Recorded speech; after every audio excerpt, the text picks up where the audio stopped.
concept really usable, especially for folks who haven't been spinning this around in their brains for a while. If I were to take a thruster, for example, where I have a load resting on my shoulders, and I start from the squat and drive up, it's essential in order for me to impart acceleration upon that barbell that this distance not collapse. Right? So if I have force that I can generate by my hips that come up, if this midline is collapsing throughout that process, by definition, I am not optimally driving that barbell. Yeah. Is that correct? Yeah. Here you are, coming up with the load, right. Working here.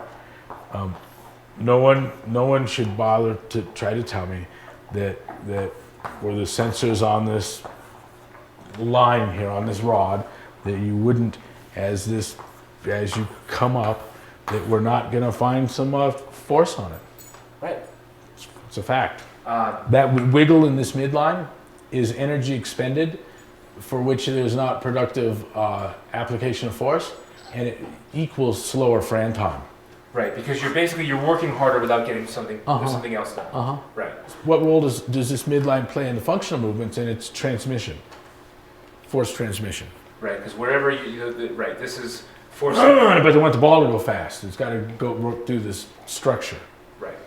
You know, and in one sense, I'm grounded here, closed chain activity, generating so much power and activity out of here.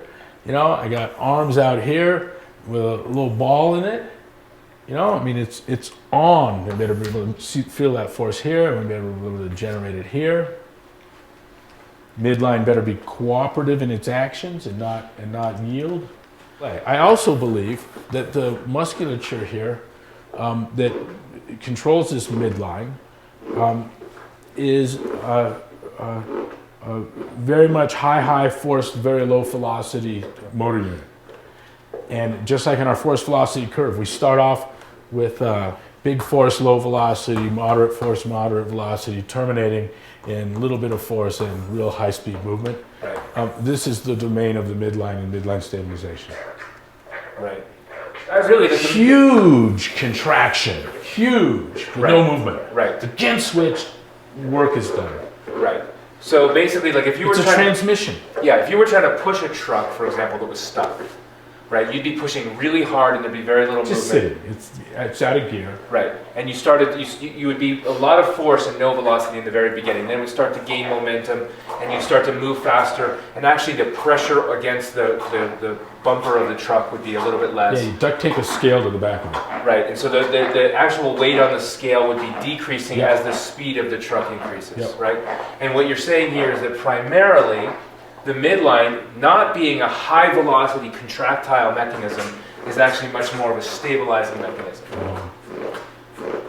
And so this and it's capable of forces so enormous that if coupled with velocity would be potentially, this is all my theory, destructive of this. Right. Here, I do not. Once you figure out what this thing is, what its critical role is for data conduction, you know, and movement.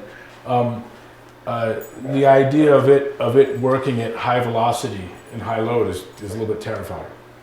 Right, because of the amount of force that's being generated, and if you throw velocity in there, the structural integrity is very much in question. Yep.